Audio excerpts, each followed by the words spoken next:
चलो दोस्तों विज्ञान की बात करिए। विज्ञान 2000 वर्ष 2026 ધોરણ 10 બોર્ડ નું પેપર।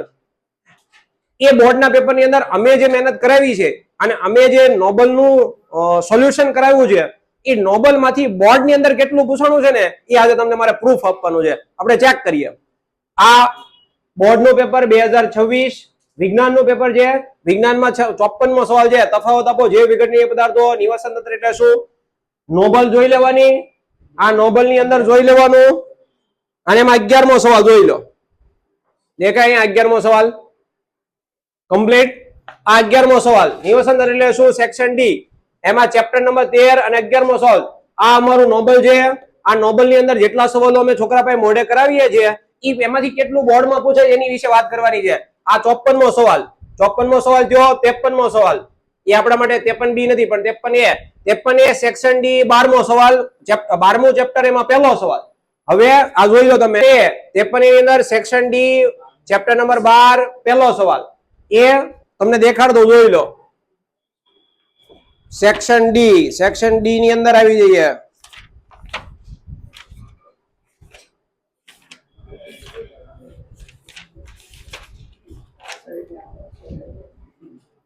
સેક્શન ડી એમાં ચેપ્ટર નંબર 12 જોઈ લેજો પૂરેપૂરો। ચેપ્ટર નંબર 12 માં પહેલો સવાલ આપણા ઘરમાં ઉપયોગમાં લેવાતા વિદ્યુત પરિપથને આકૃતિ દ્વારા સમજાવો। દેખાય છે બેઠો સવાલ દેખાણો બેઠો સામાન્ય ઘરેલું પરિપથ રેખાચિત્ર દોરીને સમજાવો બેઠો સવાલ।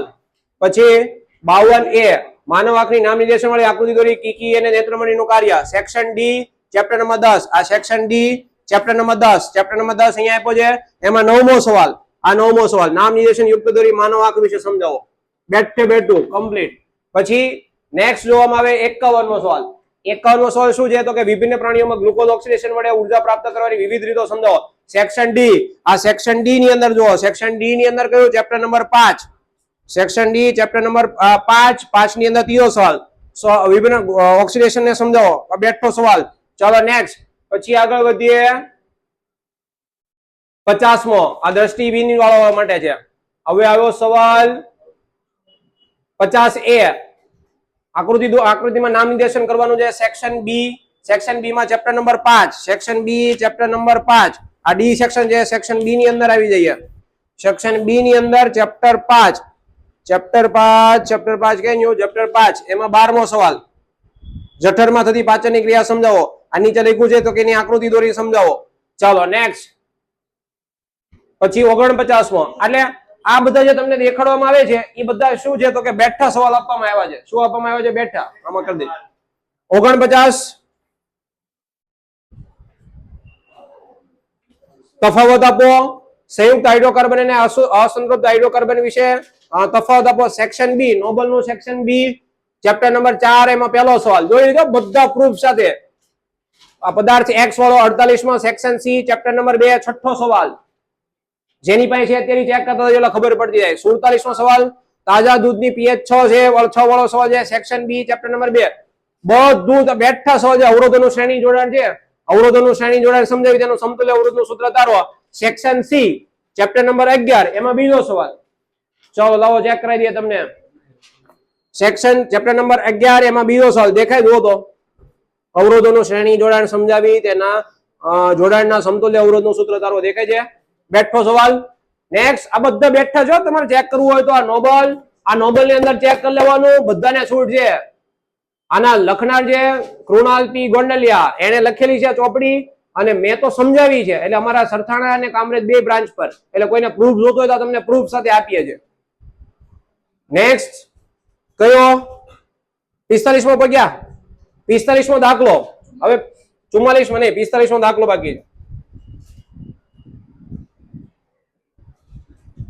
45મો દાખલો શું કે 2 સેન્ટીમીટર ઊંચાઈની એક વસ્તુને 10 સેન્ટીમીટર કેન્દ્ર લંબાઈના બહિર્ગોળ લેન્સની મુખ્ય અક્ષ પર લંબ રહે તે રીતે મૂકેલી છે। લેન્સથી વસ્તુનું અંતર 15 સેન્ટીમીટર। 45 સેક્શન સી નોબલ ની અંદર બધું આ એક જ વસ્તુ આખું પેપર નોબલ ની અંદર જે જોઈ લેજો। સેક્શન સી ચેપ્ટર નંબર 9 બીજો સવાલ એમાં બીજો સવાલ એની જેવો છે બેઠો ખાલી આની અંદર આ દાખલાની અંદર ખાલી આ 10 સેન્ટીમીટર કે 15 સેન્ટીમીટર એની અંદર ખાલી રકમમાં ફેરફાર કર્યો બીજું કોઈ વસ્તુ નહીં। આ તમને પ્રૂફ સાથે દેખાડ દઉં। જો આ 4 સેન્ટીમીટર ઊંચાઈ દેખાય છે, 4 સેન્ટીમીટર ઊંચાઈ, અહીં 2 સેન્ટીમીટર ઊંચાઈ છે, અહીં કેટલી છે 15 સેન્ટીમીટર છે, 15 સેન્ટીમીટર કેન્દ્ર લંબાઈ વાળો છે, અહીં 10 સેન્ટીમીટર છે, દેખાય? આ બેઠું વસ્તુ છે, જો આટલું કર્યું હોય ને ખાલી તો બધું આવી જાય, બીજું કઈ કરવાની જરૂર નથી, ક્યાંય ફાફા મારવાની જરૂર જ ન રહે. પછી 42 ની અંદર સેક્શન સી ચેપ્ટર નંબર 7 એમાં છઠ્ઠો સવાલ. આ બધા સવાલ તમને બેઠા જ આપવામાં આવ્યા છે.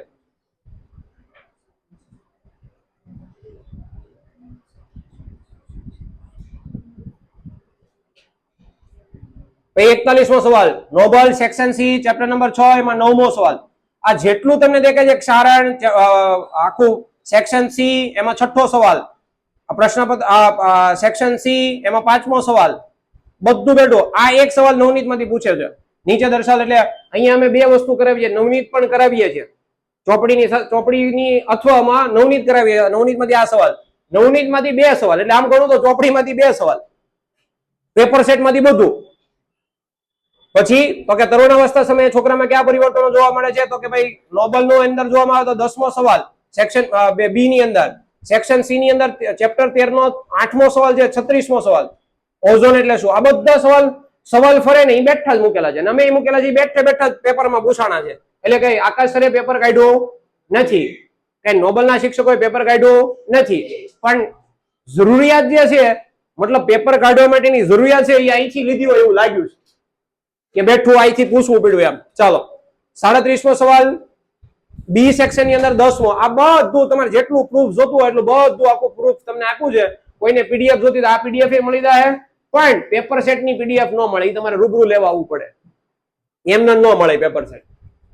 અને આ મફતમાં કઈ નથી આપતો ભાઈ, મફતમાં મળે એનું કઈ વેલ્યુ નહીં, એટલે મફતમાં આપણે આપતા જ નથી કાંઈ, જોતું હોય તો અહીંયા આવવું પડશે.